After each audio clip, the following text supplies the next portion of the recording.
오늘은 이제 작가님이 한국에서 벌써 4번째 전시이고 많은 분들이 본인의 개인 SNS나 블로그 같은 곳에 감상평을 그간의 전시에 대해서 남기기도 하셨고 전시 기록들도 발간이 되고 인터뷰나 리뷰들도 많았었는데 거기에서 언급이 많이 되지 않았던 부분들을 들어보는 게 좋을 것 같아서 그것 위주로 이야기를 진행을 할 거고요. 관객분들께서 궁금하신 것을 Q&A 때 자유롭게 물어봐 주시면 좋을 것 같습니다. 진행에 대해서 한 가지 안내를 하고 이제 본격적으로 시작을 할 텐데요. 헤르난바스 작가님을 저희가 한국으로 모셨고 작가님은 이제 영어를 사용하시는 분이기 때문에 오늘 토크 안에서의 이제 1언어는 영어로 진행을 하도록 하겠습니다. 공교롭게도 저는 영어로 얘기하고 제가 저를 통역을 해야 되는 상황에 처했는데요. 네, 그렇게 하고 작가님 말씀하시면 제가 간략하게 옮기고 또 제가 얘기하는 식으로 하겠습니다. So we'll flip the order of language. Okay. Yeah, I just announced it that the lingua franca's would be English. Okay. Yeah, and I think we can start right away. 이제 바로 시작을 해도 될 것 같습니다. Could you? Yeah. 네. Yes. So we discussed before the event that there's a certain aura of mystery in why Korean people are so much in love with your work, and you don't know the reason. No idea. So I don't mind, but I don't know the answer exactly. So we have decided to start with asking this question to the audiences, that why, because obviously you are here, that you like Herbnan's work, but we don't know why or what element or thing that you like in his work. So maybe 3 people, we get some responses. 그래서 저희가 There's no bad answer. I won't be offended. 그 행사를 진행하기 전에 작가님과 이제 여러 번 대화를 하던 중에 나왔던 이야기 중에 하나가 좋아해 주시는 거 너무 감사한데 대체 무엇이 좋아서 이렇게까지 날 좋아해 주시는지 알고 싶다. 너무 궁금하다. 라고 질문을 하셨어서 그러면 그냥 관객분들한테 물어보면서 시작하자라고 제안을 드렸고 여기 오늘 다들 작가님 너무 좋아하시기 때문에 오셨겠지만 3분 정도만 그래도 어떤 점이 그렇게 좋은지 알려주시면 작가님께 큰 도움이 될 것 같습니다. 약간 그 영화 광고 같은 역할로 약간 연출을 하시더라고요. 그래서 그 화가가 보통은 이제 뭘 그릴까를 생각하는데 이 헤르난바스 화가는 상황에 되게 집중이 것 같아요. 제가 보기에는. 저는 조금 더 일반적인 답변인데요. 근데 이 인물들이 다 한 명 한 명의 뭐 그냥 어떤 특정한 인물일 수 있는데 이들의 눈빛이 저는 항상 너무 좋았어요. 이들의 눈빛이 관광객을 바라보고 있는 듯하지만 뭔가 저희를 넘어서는 되게 아득하게 바라보고 그것 때문에 이 모든 게 좀 더 초현실적인 느낌이 현실과 초현실의 관계인 것 같아요.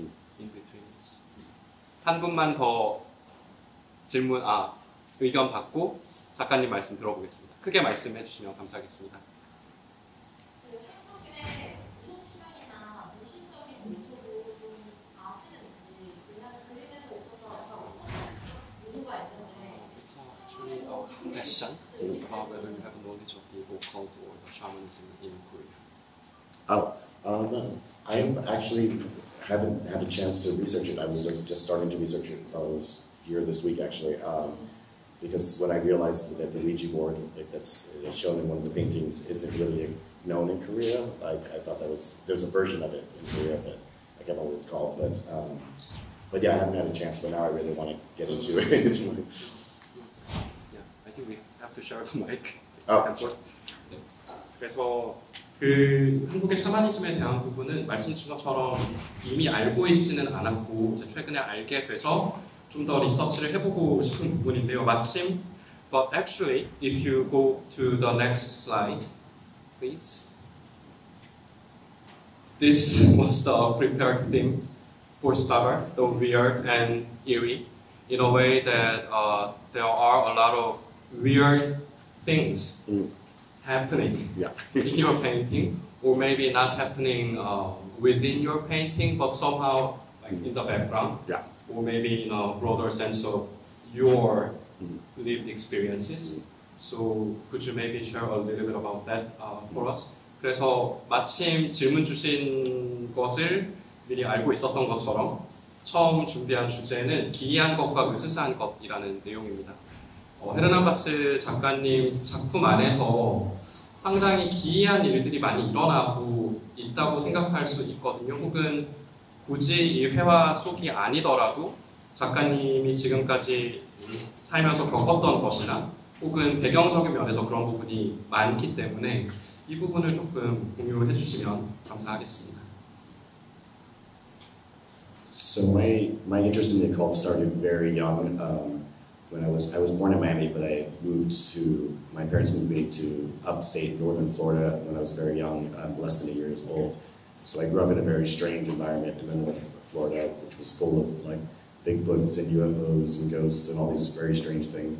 And my older sister and older brother would bring home books from the occult section of the elementary school library, which to me I think is insane that they had an occult section at the elementary school library. But so it's always been a lifetime like fascination with me. I think just the whole idea of the unknown, it's the biggest question everyone has just in life in general, like things you can't prove, or and there's a sort of sense of magic to it that is always enthralling me. And in a sense that Florida, Miami, it has a Kennedy Space Center at the same time, so there's a huge contrast between them. Yeah, there's this weird Southern Gothic, northern Florida, then there's the Space Center, and then there's Disney World, which is a completely different, false, bizarre city in and of itself. It lends itself to the sort of artificiality of all of Florida in a way, because the whole state is basically revolves around tourists, especially Miami now too. Miami is like the influencer capital of the world, which has kind of ruined Miami a little bit. But yeah, that's all of those sort of elements. I think sort of start to combine in my paintings over the years. 네, 그래서 오컬트라는 것에 대해서 상당히 많이 어렸을 때부터 관심을 가지고 있었는데요. 이제 1살이 되기 전에 마이애미 북부로 부모님이 이제 이사를 가게 됐습니다. 그리고 이 마이애미라는 곳이 북부 지역에는 뭐 빅풋, UFO 뭐 이런 것들을 사람들이 상당히 많이 얘기를 하는 동네이기도 하고, 그리고 초등학교 도서관에 그런 게 있었다는 게 지금 생각해보면 좀 이상한 것 같지만 형이랑 누나가 학교 도서관 오컬트 섹션에 있는 책들을 되게 많이 빌려와서 그것들을 보기도 했습니다. 그래서 마치 어떤 이 플로리다 주 남부의 고딕적인 분위기와 이제 북부에 또 그런 분위기가 있고, 또 지적을 해주신 것처럼 이제 케네디 우주센터가 플로리다 주에 있기도 하고 디즈니랜드가 있기도 한 곳이라서 어떻게 보면 플로리다 주 전체가 어떤 artificiality, 인공성으로 가득 찬 장소이기도 하고, 특히 마이애미 같은 경우는 지금은 거의 전 세계 인플루언서 수도가 된 것 같은 그런 장소성을 가지고 있고, 그것이 이제 긴 시간에 걸쳐서 작업 안에 반영이 된 것 같습니다. Can we maybe, if you are okay with it, like give us a hint by pointing out a certain corner of the canvas or some object in the paintings around us about? A good example of the artificial, even when it comes to like tourism. I find it fascinating that people do this kind of taxidermy when they catch a giant fish, because it's not actually stuffing the fish. They just bring a picture or the dead fish to the taxidermist, and they just make a big plastic model of it. So it's completely wasted. They could just take a picture of the fish and let the thing live or something. So I find that a good example of that sort of weird artificiality that pops up in Miami everywhere you look. 네, 그래서 이제 인공성이라는 걸 한번 짚어보자면, 예를 들면 여기 보이는 이 회화 같은 경우에 이 뒤에 물고기 박제처럼 보이는 것들이 걸려 있는데요. 마이애미에서는 사람들이 큰 물고기를 잡으면 실제 물고기를 박제를 하는 게 아니라 그 물고기 사진을 찍어서 이제 가게에 가져가면 그 사진을 가지고 큰 물고기를 플라스틱으로 만들어 준다고 합니다. 그래서 그런 식의 이제 인공성이라고도 할 수 있겠고요. Maybe something about the eerie, the occult, if there's any that we can see around here. The interesting thing to me is that people think that a lot of the imagery is surreal, which I think it is, but it's and definitely eerie as well, because I was trying to insert some eeriness into everything as much as I can. But for example, the hummingbird painting behind this all, that's something that people in the US actually do. They make these ridiculous hats with flowers on top just to attract hummingbirds to come so they can like look at them up close, you know. So it sounds like a surreal, made-up, imaginary, weird thing, but it's just an actual weird United States thing that we do over there. 그래서 이제 사람들이 저의 회화를 보고 초현실적이라고 하는 부분이 일견 그렇기도 하고 맞는 부분이 있기도 하지만 이를테면 저 뒤편에 있는 벽에 걸려있는 회화 작품을 보시게 되면 이제 꽃이 붙어있는 모자를 쓰고 있는데요. 이게 제가 생각해낸 어떤 초현실적인 풍경이 아니라 실제로 사람들이 이제 새들을 자세히 관찰하려고 새들을 이렇게 이끌기 위해서 꽃이 붙어있는 모자를 쓰는 것이고 그거는 실제이지만 실제에서 이미 초현실적인 모습, 어떤 미국에서 일어나는 미국의 어떤 모습 같은 거라고 할 수도 있겠습니다. I think Also, there's something about the mic. yeah, we could just share. Yeah. Also, like a pet psychic. I don't know if pet psychics are a thing in Korea, but like they're big in the U.S. And again, it's something that's real and boggles the mind as to why that exists. But even the yo-yo competitions, like it looks like a fantastical environment, but it's based on a real yo-yo competitions where nowadays they look like raves. They're like dance parties with DJs and glowing lights and all kinds of insane, atmospheres. 네, 그래서 이제 뒤쪽에 오른쪽에 있는 이제 요요 대회 같은 경우도 뭔가 상당히 판타스티컬한 것 같은 풍경처럼 보이지만 실제로 요즘 요요 대회를 가면 이게 레이브 파티인지 요요 대회인지 알 수 없는 DJ들이 막 오고 이런 풍경을 그대로 그린 거라고 할 수 있겠습니다. So are they realistic depictions? I take some liberties. I take some liberties, but yeah, I mean it's the idea channeled through Hernan's version, typically. But do they have pet psychics here? I don't know. No. I have no idea. Do anybody know if they do pet psychics? 그래서 이제 이것이 그러면 이제 현실적인 묘사냐라고 했을 때는 사실 현실적이라기보다는 헤르난 바스의 눈에 비친 현실의 묘사라고 할 수 있을 것 같습니다. Can we move on to the next slide, please? So I think we have touched upon this slightly, but the next issue that we have prepared is Florida, parenthesis, and Detroit, and maybe about the America. I mean, not about its weirdness, but maybe about its weirdness, but at the same time, we discussed that a lot of people, inclusive of us, when we think about the painterly practice, we sometimes stick to this idea of the in-studio practice, something that's totally happening inside of a space, but it's not, in a way. Like when you open the door of your studio, you see stuff. Right. So maybe it would be good to introduce what you see when you open the door of your studio in Florida, maybe, like what's it's surrounded by and stuff.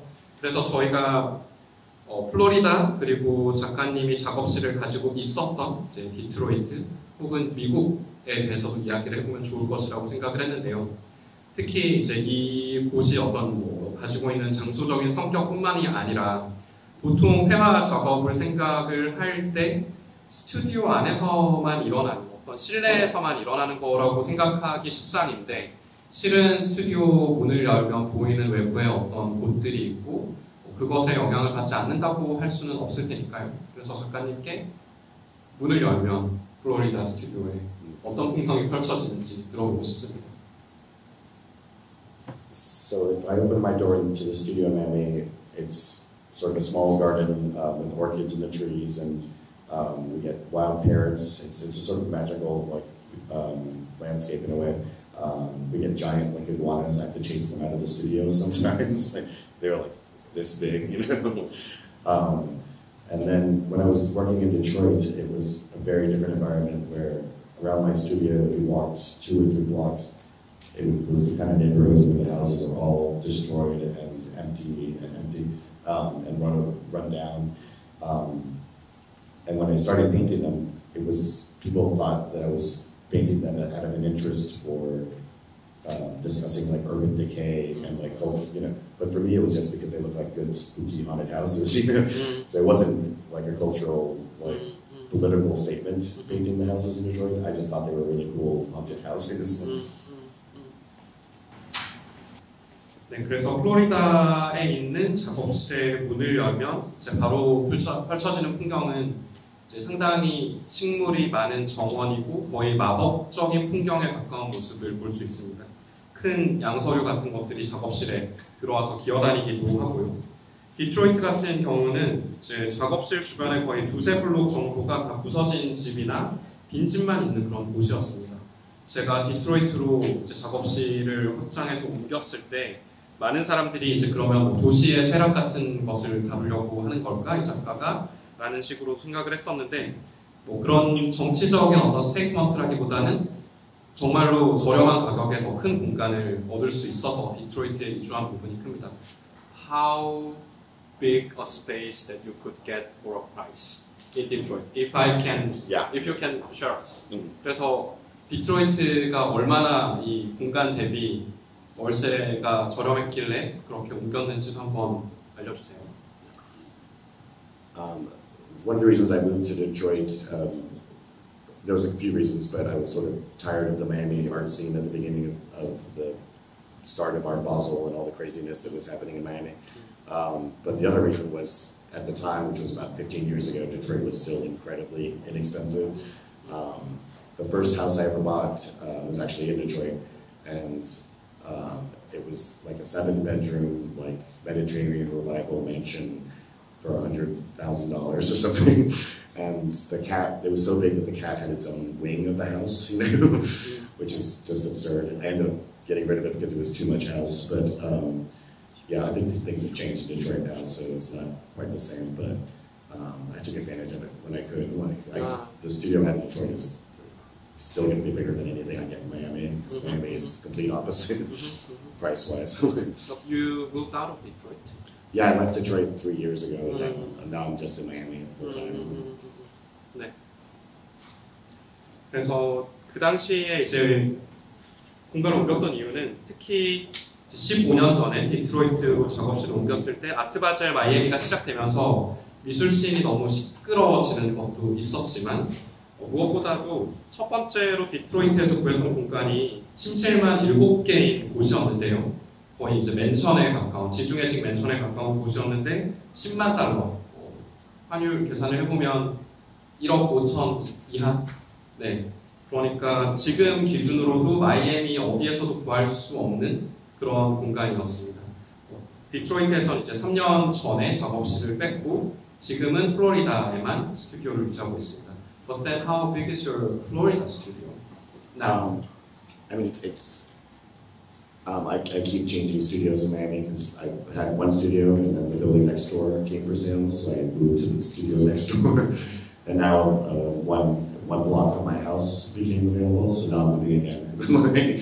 So now I'm taking over an old supermarket. It's like 1 minute from my house because I don't drive, which is weird for people in Miami. So I can walk 1 minute to the studio, which is really nice. 그래서 마이애미에서는 사실 여러 공간을 옮기고 있기 때문에 크기를 정확히 말씀드리기는 어려운 것 같습니다. 이제 부동산이 하나가 작업실 적당한 자리가 나면 거기로 옮기고 또 더 좋은 곳이라도 옮기고 이런 식으로 하고 있고 지금은 집에서 도보로 1분이 걸리는 예전에 슈퍼마켓으로 쓰였던 곳을 이제 플로리다 마이애미에서 그렇게 흔하지 않은 작업실 공간인 곳을 쓰고 있습니다. You bought the place. Yeah. 네, 부럽네요. 구매를 하셨다고 하네요. But then this leads to a question because we also have a tendency that a painter of your stature is an operating group of people. Like maybe someone in the audience is imagining that you have 13, 14 people drawing for you, even now, but that's not the case. So could you maybe share us a little bit about your work process and why you are doing it only on your own? I mean, it's not to give a artificial contrast between manufacture and artisanal practice. 그래서 이제 방금 말씀 주셨던 그런 작업실에 대한 얘기를 듣다 보면 생각이 이어지는 부분은 이러한 경력에 이러한 규모의 작업을 하는 작가들을 저희가 생각을 할 때 흔히 이제 스튜디오에 어시스턴트들이 수십 명이 있는 상태를 생각하는 경우가 많은 것 같습니다. 아마 관객분들 중에도 이분이 지금 여기에 와 계시지만 플로리다에서 한 13, 14명이 드로잉을 이 사람을 위해서 하고 있겠지 라고 생각하시는 분이 있을지도 모르겠습니다. 하지만 헤르난다스 작가는 그렇지 않습니다. 혼자서 이 모든 작업을 해내고 있는데요. 그것이 어떤 식으로 이루어지는지 또 왜 그렇게 하시는지도 들어보고 싶습니다. 이렇게 질문을 드리는 것은 혼자서만 하는 작가가 더 진정성이 있고 그렇게 스튜디오를 돌리는 사람들은 그렇지 않고 이런 식의 대비를 하고자 함은 아닙니다. 작가가 왜 그런 작업 방식을 고수하고 있는지를 들어보고 싶습니다. I think the simplest answer is that I don't want anybody else touching my stuff, you know, basically. But I think there's certain kind of painters that I just don't understand how they could possibly have someone else touch the works. Like, if you're like an abstract painter, like, how are you having someone do the mark for you? It's a strange thing. So I think it depends on the kind of work you do. But I think I also just value the solitude that comes with the kind of work that I do, which involves a lot of just sitting around and thinking and like researching on the internet for interesting stories and bizarre circumstances to try and translate into a painting. I used to share a studio about 20 years ago with 2 other artists, and they didn't work for me. They just had spaces in the same space. And as much as I loved them, I really hated it after a while because A, like, oh, they're playing music that I don't like, or so for me, I think the entire studio is, I don't know if you have the phrase here, like my man cave, you know, so I don't want anybody in there except for me. 사실은 남들이 제 작업에 손을 대는 게 싫어서 이기도 하고요. 이를테면 추상 작업을 하는데 어떻게 이 붓자국을 다른 사람이 대신해 줄 수 있을까? 이런 생각을 해볼 수도 있을 것 같고요. 물론 이것은 그 작업이 어떤 작업인지에 따라서 다를 수 있다고 생각을 합니다. 하지만 무엇보다 이제 작업을 하면서 고독을 즐기는 것을 좋아하는 것 같습니다. 혼자서 이제 인터넷을 리서치하고 제 회화로 이제 번역해서 형상을 만들 이상한 이야기 같은 것들을 찾고 하는 시간 말입니다. 20년쯤 전에 이제 2명의 다른 작가분들과 함께 작업실을 공유를 한 적이 있습니다. 그들이 제 작업을 대신해 준 것은 아니고 공간을 이제 나눠서 썼었는데요. 그렇게 나눠 쓰는 게 좋았던 만큼 정말 싫기도 했습니다. 제가 정말 싫어하는 음악을 틀어놓고 다른 사람이 작업을 한다거나 하는 식으로요. 그래서 말하자면 지금 제가 생각하는 제 작업실은 저만의 혼자서 있을 수 있는 동굴 같은 거라고 할 수 있을 것 같습니다. There was some question that I was thinking about as a follower, but while I was translating, it's got lost in a sense. So that one personness kind of translates into a sort of flexibility in your relocations as well. 그래서 이렇게 혼자서 작업을 하기 때문에 이제 방금 말씀 주신 것처럼 작업실을 옮기는 것도 조금 더 유연하게 가능하지는 않은가라고 여쭤보고 싶습니다. I think like anybody, I hate moving more than anything, so I'm not looking forward to changing studios, but regardless, I think people romanticize artist studios a lot.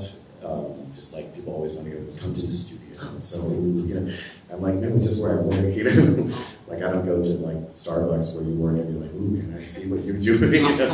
So I always find that strange how much people romanticize artist studios with, as if they're going to come inside and see some like magical elves floating in the air, or you know. like a rainbow bursting through the city. You know, it's just weird to me. 그래서 사실 저는 이사를 정말 싫어하는 사람이기 때문에 그렇게 막 많이 작업실을 옮기려고 하는 사람은 아니고요. 한 가지 생각이 드는 것은 사람들이 어떤 예술가의 스튜디오에 대해서 판타지가 있는 것 같습니다. 다들 작업실 한번 가볼 수 있을까요, 작가님? 뭐 이런 식으로 여쭤보시는데 스타벅스에서 커피 만드는 분한테 스벅 가서 당신 커피 내리는 거 한번 볼 수 있을까요? 뭐 이런 식으로 하지 않는 것처럼 작업실이라는 것은 저에게 그냥 제가 일을 하는 장소일 뿐인데 마치 스튜디오에 들어오면 뭔가 막 무지개가 펼쳐지면서 어떤 환상적인 일이 일어나는 것처럼 생각을 하시는 부분도 있는 것 같습니다. Maybe we can move on to the next slide, please. So, yeah, as much as the pictures that you have created have a sense of beauty, but there are also a lot of things going on inside the painting. And you put a lot of stuff inside the painting, like the plastic fish that you have pointed out. But some of them are there for, I mean, I'm not you, so some of them are there for maybe no reason. Some of them seems to be they are kind of already lost their use value. But you actually have a lot of them in so many of your paintings. So I want to know what kind of drive you to have that interest in things that are already not want to say that, but kind of that. 그래서 이 작품들 속에서 아름다운 작품들이기도 하지만 상당히 많은 요소나 때로는 사물 같은 것들을 우리가 볼 수 있고 그것들 중에 많은 것들이 쓸모가 없는 것 혹은 사용 가치를 다한 것 뭐 이렇게까지 말하는 건 조금 심한 말일 수도 있겠지만 뭔가 한번 죽은 것처럼 보이는 것들이 많이 등장을 한다고 생각을 하는데요. 어떤 것이 그런 것들에 대한 관심이나 작품 안에 그런 요소들을 넣게 만드는지 궁금합니다. And I think the way that I work when I make a painting is the same way just a general storyteller would work, where I basically build up different elements so that once you're looking at the painting, you can start to decipher different things, and it all sort of adds up to one narrative. So, for example, like the Pet Psychic, like you see at first it's just a man holding a chicken, and you're like, why is a man holding a chicken? And then you see the black eggs, and then you notice that he has some weird amulets, and so you start to kind of question what's really happening in this painting. And another example would be like the painting upstairs with the Hamlet's understudy. I like to do a lot of research, which really isn't necessary, but for me it's important to do in the work. For example, all the costumes hanging in the backstage room, I spent like a good 2 or 3 days researching Elizabethan costumes that were used in actual productions of Hamlet. And that's kind of stuff that you don't really need to do as a painter. For me, I get really obsessive about those kind of particular details, which to some people I think it's a waste of time, but I think it adds a layer to the work that, at least for me, is important. But you didn't quite touch upon the pointed question that I had proposed. Oh, the needless. Yeah, the needless. I mean, the needless is a tough thing. The title of the show is somewhat loose in terms of how we can interpret each of the paintings. But I mean, if you break down the word needless, like one of the most needless things in the world is art. Like people don't necessarily need it, but it's needful because you do want it. Like you need it in your life, in my opinion. But it doesn't. You can't eat it. You can't can't survive off of it. But the title of the show is the space between needful and needless. And for me, what defines that space in between is basically a sense of joy.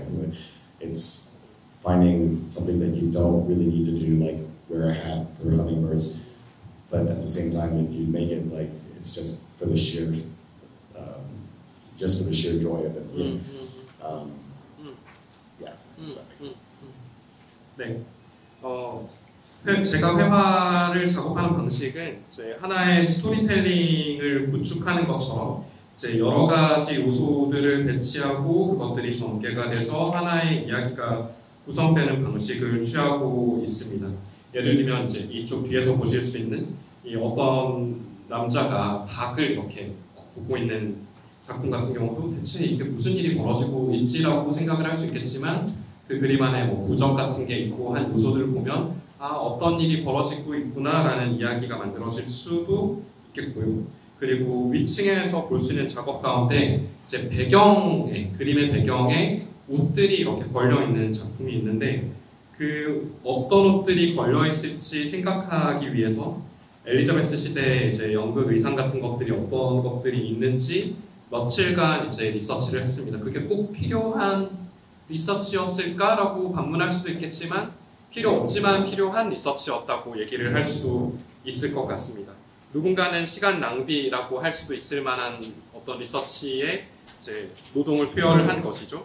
하지만 이 필요 없는 것, 쓸모를 잃은 것이라는 질문을 통해서 생각을 해보자면 사실 예술이야말로 가장 어떻게 보면 필요 면에서는 쓸모가 없는 것이고 그럼에도 불구하고 우리가 원하는 어떤 것이기도 합니다.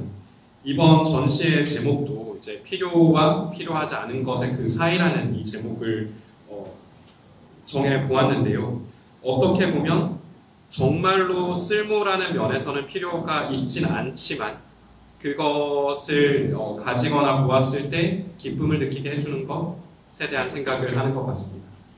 Thank you. I think we can move on. I think we're on time. Sort of, yes. I didn't. It's also a difficult question, but since it's happening within Right. exhibition setting, we really have to do this. Yeah. And I'm also really curious. Yeah.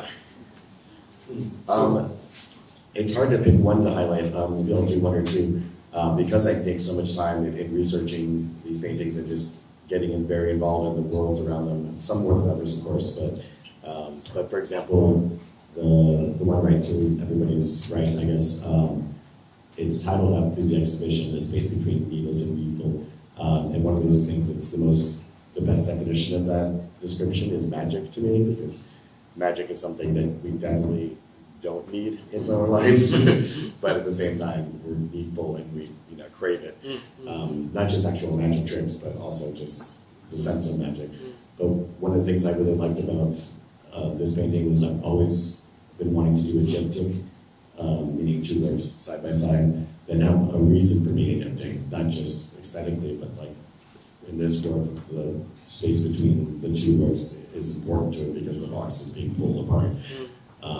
And I also really liked working with the idea of this magic trick, because when I was doing research, the trick is about 102 years old now, and it was always referred to as sawing the woman in half.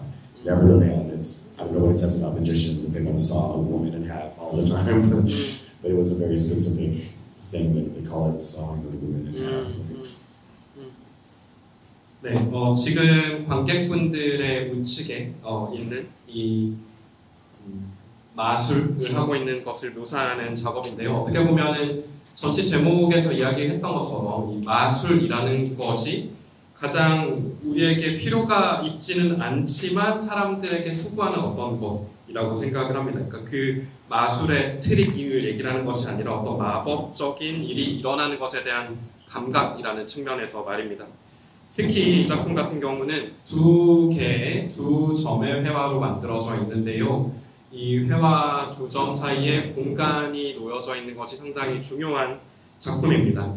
이 안에서 묘사를 하고 있는 이제 매직 트릭 자체가 사람을 둘로 가르는 것이기도 하거니와 제가 이제 리서치를 하면서 알게 된 것은 지금 이 속임수가 한 102년 정도 된 오래된 속임수인데요. 항상 이 마법 트릭에 이름을 붙여줄 때 여성을 반으로 가르기라는 이름이 붙어 있습니다. 절대 남성을 반으로 가르기라는 이름이 붙여지지 않고 그렇게 실행되지도 않는 것이죠. So maybe from upstairs as well, if you only have to choose one from the upstairs. I think, for example, the confetti work, which is based on the Times Square New Year's Eve in New York. This is an example of how I get really obsessive about researching. Like when I was doing the painting, and it's called Just Rain, which is again the idea being he's wearing a raincoat in a storm of confetti, which is just silly, you know, similar to wearing a mosquito net with a shirt off, you know, because you know he's obviously going to get bit anyway. But when I was researching the Times Square, I found all these weird, interesting facts, like, and I even went as far as to make sure that I use the exact colors that they use in New York for the confetti. I also found out that, unlike what I thought, they don't shoot the confetti from like a cannon. It's all like hundreds of volunteers who hand throw the confetti off the top of the buildings, because it has a very different like look when it's hand thrown as opposed to shot out of a cannon, apparently. So these kind of weird things that I end up discovering, like even while I'm making my own work, like, these are the kind of things I hope people pick up on as well. I'll translate first and to about it. 네, 그래서 위층에서 하나만 고른다면 이제 컨페티가 쏟아지고 있는 모습을 묘사한 레인이라는 작품인데요. 역시나 이제 봤을 때 상당히 이상한 일이 벌어지고 있는 작품입니다. 이를테면 우통을 벗고 있는데 모기에 물리지 않게 해서 모기장이 붙어있는 모자를 쓰고 있는 이 남자의 모습처럼요. 하지만 사실은 제가 타임스퀘어에서 벌어진 새해 행사 리서치를 하면서 알게 된 것들을 기반으로 만든 작품입니다. 이 리서치를 하면서 상당히 이상한 사실들을 많이 알게 됐는데요. 이를테면 타임스퀘어에서 새해 행사를 할 때 뿌리는 컨페티가 대포 같은 걸로 이렇게 쏘는 게 아니라 수백 명의 자원봉사자가 직접 손으로 뿌린다는 사실, 그리고 손으로 뿌리는 것은 손으로 뿌렸을 때만 느껴지는 어떤 룩이 있기 때문에 그렇다는 사실 같은 것입니다. 그래서 이런 온갖 이상한 사실들을 발견을 하면서 만들어진 작업이라고 할 수 있겠고요. It sounds like they are even research-based, which is a thing nowadays. I guess so. I think everything should be researched these days when it comes to everything, not just art. No fake news here, but yeah, everything in the painting it might look fantastical, but like I said earlier, like they're all based in some kind of reality. Like even the six-toed cats, like those really exist at Hemingway's house. You know, like all these bizarre things that people think I just invented. I just found my way to them, and they're almost 99% of the time real. 그래서 이 작업들이 이제 마치 요즘에 사람들이 이야기하는 소위 이제 리서치 기반의 작업처럼 보이기도 한다라고 했을 때, 뭐 어떻게 보면 모든 것들이 다 그런 연구를 기반으로 해서 되어야 하지 않을까요? 가짜 뉴스 같은 거 대신에. 그리고 어떤 면에서 이 작품들은 일종의 마이크로 판타스티컬한 것들이라고 할 수도 있겠습니다. 이를테면 다른 작품에 등장하는 육손이 고양이가 있는데요. 실제로 해밍웨이의 집에 손가락이 6개인 고양이가 살았거든요. 그래서 사람들이 작품을 보고서는 작가가 뭔가 상상하거나 환상적으로 묘사를 했겠거냐는 것들이 99% 정도는 리서치를 통해서 실제로 그러한 것이 있다는 것을 알게 된 사실이라고 할 수도 있겠습니다. I think it's weird. Like imagine like someone bringing home the guy who's like the caretaker to meet the parents before they get married. It's like, what do you do for a living? Like, I take care of six-toed cats at Hemingway's house. You know, like that's an awkward conversation. 그러니까 이게 실제 존재하는 거지만 예를 들어서 어떤 분에게 아저씨 직업이 무엇인가요? 이렇게 물어봤을 때 저는 해밍웨이 작가의 집에 사는 손가락이 6개인 고양이를 돌봐주는 게 저의 평생 직업이에요 라고 말하면 약간 사실 같지가 않잖아요. So in a way, I mean, I want to talk more about it, but for the sake of time, I'm going to move on to the next. Sure. Yeah, next slide. I think this has been kind of pointed out in the first round of questions to the audiences. 그 관객분들께 어떤 부분을 작가의 작품에서 좋아하는지 여쭤봤을 때 살짝 언급이 된 부분인 것 같기는 한데요. The question is about these figurative figures. I mean, I already think that they are kind of both, but whether they are there's a depicted object for them, or they are kind of a mental depiction of someone or something or some being even. So is it one or the many, in a sense? I've always thought of all the figures. I don't think of them as portraits necessarily. I think People focus a lot on the looks of the figures, which is fine as well, but I'm always more interested in what they're getting up to and what's happening to them and what's in the scene surrounding them. And you know, I think of them all as they could all just be the guy from Catcher in the Rye, like one of my favorite books. Like it's like the same character living different lives, almost in a way. So I don't like to put myself too much into the work. Like they're not autobiographical in any way. At least I try not to do too much autobiography. Obviously, as a painter, or as an artist, or as a human being, things that interest you, it's going to be autobiographical because you know it's coming from your own brain. But I don't like paint friends or past loves or anything like that. 네, 사람들이 이제 저의 작품을 보고 이 속에 등장하는 인물들의 어떤 외형에 관심을 가지는 부분도 많은 것을 이해하고 있습니다만 사실 이 인물들은 어떤 특정한 사람의 추상은 아닙니다.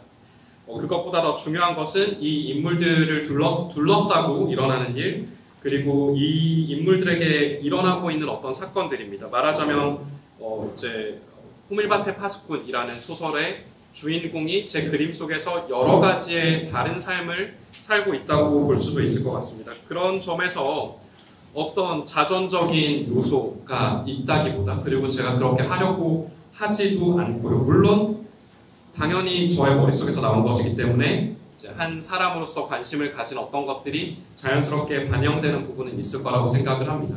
하지만 저는 저의 친구들을 그림 속의 대상으로 그린다거나 예전에 사랑했던 사람들을 그린다거나 그렇게 하지는 않습니다. Amazingly, I think we are really on time. Yes. Yeah. I think going back to the last question too, I consider it a lot of the times as when I choose the face or the sort of look of the figure, I consider it on kind of in a way like casting for a movie. Like this painting requires this role. Like for example, the guy who saw the dude in half, like he looks like he's like some kind of creepy, you know, somewhere lost European Slovenian like really creepy guy who like you know. It had to be that kind of look, you know. Like I made another version where he was a little more handsome, and it was like, no, that doesn't work. You kind of have a sense that this person should look like this. Yeah, exactly. Yeah. In your imagination. This guy has to have a short haircut, and he has to be burnt from the sun because he's been fishing like this for years. You know, so it's in a way it's like a lot like casting for a film. 그래서 이제 한 가지만 더 덧붙이면 이 인물들을 생각을 할 때. 마치 영화의 등장인물들을 캐스팅하는 것처럼 생각을 하곤 합니다. 이를테면 여기에 보이는 이 남자 같은 경우는 되게 크리피한 유럽의 어떤 지방에서 온 것 같은 사람이어야만 할 것 같다는 어떤 생각을 하고 있었고 이 그림에 등장하는 사람도 머리가 짧고 이제 낚시를 많이 배 위에서 했기 때문에 그을려 있어야 된다라는 그런 생각을 하고 있었습니다. This shows one of the first times I had to cast like chicken. 네, 그리고 이번 전시에서 이제 보여드리는 작품 중에 하나가 처음으로 이제 사람이 아니라 닭은 만약에 캐스팅을 한다면 어떤 닭이어야 할까라고 고민을 해보는 기회가 되기도 했습니다. I'm so sure that we can go on like this forever. Yeah. But obviously, initially I prepared like 40 questions. Yeah. But now we should open the mic. Sure. Yeah. 그래서 사실 정말 밤새도록 얘기할 수 있고 처음에 질문 준비했던 리스트는 질문이 한 40개 정도 있었지만 이제 더 이상 저희는 이야기를 하면 안 될 것 같고 관객분들에게 마이크를 전달 드리도록 하겠습니다. 마이크가 됐다 안 됐다 해서 최선을 다해서 큰 목소리로 네, 말씀 주시면 감사하겠습니다. 네. 그 작품을 보면 그 재료에 관한 건데 여기 그 종이 작품이 있거든요. 린넨 작품이 있고 보통의 종이 작품은 드로잉 같이 좀 작은 사이즈로 가볍게 그리는 형태로 종이를 사용하는데 지금 이 바스 작가님은 굉장히 큰 사이즈로 다른 뭐 캔버스 작품과 같이 작품을 그렸단 말이죠. 2층에도 있거든요. 그래서 혹시 어떤 차이가 있어서 종이와 이렇게 나눠서 그리는 건지 네. 비슷한 스케일인데 네. 어떤 건 So a question about the the base material, which are linen canvases and the paper, Yeah. because paper pieces are usually for the smaller scale drawings and works, but Right. you are using paper and linen pieces for the works of a similar size. So what are the differences, or what differentiates them, distinguishes them? I think most of the time if I choose to do it, I think there's just as much importance to works on paper at whatever size. Like I do a lot of large works on paper, but there's a quality to paper that you can't get in a canvas, like the kind of watercolor washes, the ink sort of transfers that I use.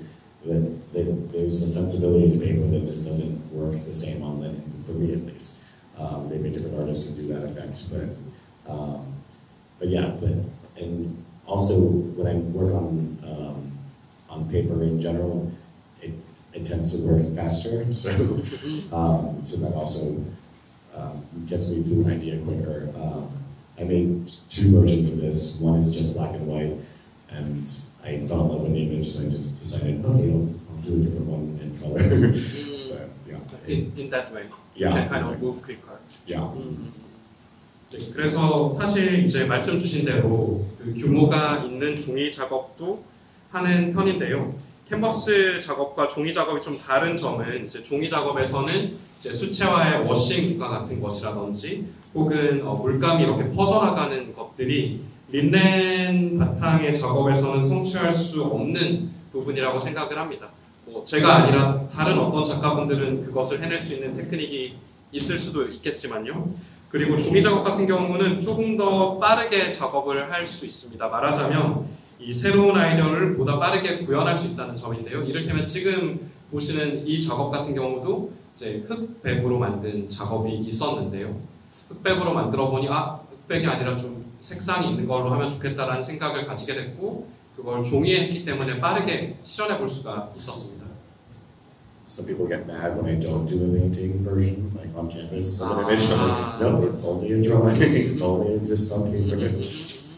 네, 물론 이제 제가 하는 작업 방식에 대해서 어떤 분들은 왜 제대로 된 회화로 만들지 않느냐, 종이 위에 왜 드로잉처럼만 남겨놓느냐라고 불만을 표하시는 분들도 있습니다.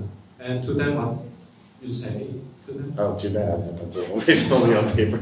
네, 그렇게 되면 이제 미안하지만 이게 이렇습니다라고 말씀을 드리고요.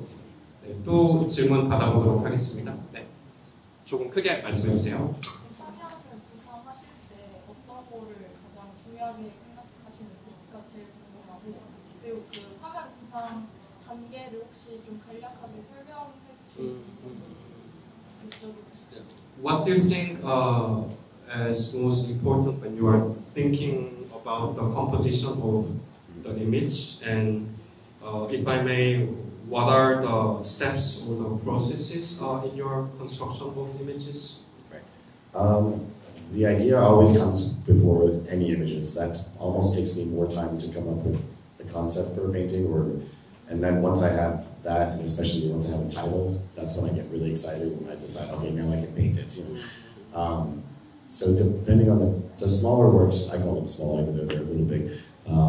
Those I didn't do too many preparatory drawings, but once they become this size, I'll do sketches in advance to sort of figure out the composition beforehand. And most of the times it still changes even when I finally go to canvas. But for example, like the hummingbird painting, like the drawings I made for that, the figure was looking like straight ahead at you, like, and it looked like he looked terrified. And I was like, that's not right. So when I went to paint the actual painting, I had to change it. So, but yeah, I mean, it sounds silly because every artist should think about composition, but I'm really picky about it because, like I said earlier, I like having these sort of very Where's Waldo like clues that lead your eye around the work and add up to a narrative in a way. 네, 그래서 우선은 이제 어떤 개념이나 아이디어를 도출하는데 사실 가장 많은 시간을 쓰게 되고요. 이제 그리고 그 생각이 도출이 되고 나면 이제 그릴 수 있다라는 생각을 가지고 본격적으로 실행을 하게 됩니다. 이제 뒤쪽에 있는 이제 작은 그림이라고 하기에는 그렇게 작진 않지만 큰 것보다는 이제 작으니까 작은 그림들 같은 경우는 이제 이 큰 작업들보다는 이제 준비 스케치와 드로잉의 수가 작은 편입니다. 하지만 이제 어쨌든 모든 작업에 있어서 이제 스케치를 상당히 많이 하면서 그 과정에서 이제 구도를 고민을 하고 그렇게 했음에도 불구하고 최종적으로 캔버스 작업을 할 때 그림의 내용이 바뀌기도 합니다. 이를테면 지금 뒤쪽 벽면에 보이는 이 꽃이 있는 모자를 쓴 작품 같은 경우에 스케치 단계에서는 이 형상이 이렇게 뒤로 휙 돌아보는 그런 모습이었는데 막상 이거를 캔버스에 구현을 하고 보니 뭔가 겁에 질린 것 같은 느낌이 들어서 최종적으로는 수정을 한 경우입니다. I think also with colors too are very important to the works. And sometimes there's subtle things that I do that most people don't even realize. Like I'm looking at this one right now because I haven't seen it in like a month. But I intentionally did the fishing poles, for example, like red, green, blue, which is like the RGB color. You know, I forget what the term is, but you know, if you're printing, it's those three colors make any color. You know, so these little subtle things that like I like to put into the works, like that. I find interesting, or not interesting, but necessary that maybe people don't catch sometimes. That kind of happens at the end of the process sometimes. Yeah, once I actually come up with the idea, the actual fun part, other than being excited for an idea, is the actual painting itself, like the physical act of painting. I like finding new techniques and new ways to make marks. Otherwise, I would get really bored and not really want to paint anymore. So I'm always trying to find new materials and new things that I can mix into the paints and things like that. 네, 그래서 색상도 역시나 상당히 중요한데요. 이를테면 지금 여러분의 좌측에 보이는 페인팅 같은 경우도 이제 실은 거의 한 달 정도 작업을 했기 때문에 최종 단계에서는 이제 뭐가 뭔지 저 스스로 분간하기 어려울 만큼 작업을 했는데 이제 마지막에 여기 이제 그 색상들을 살펴보시게 되면 제가 의도적으로 이제 RGB에 가까운 이 화면상의 모니터에서 보이는 그 색깔의 세 요소를 넣었습니다. 이런 것들이 최종적으로 실제로 캔버스에 페인팅을 만들어갈 때 제가 재미를 찾는 부분이고 그리고 이런 식으로 새로운 테크닉이나 새로운 마크 메이킹의 기법이나 새로운 재료를 찾지 않는다면 굳이 더 작업을 할 필요가 없다고도 생각을 하고 있습니다. Hi, Gordon.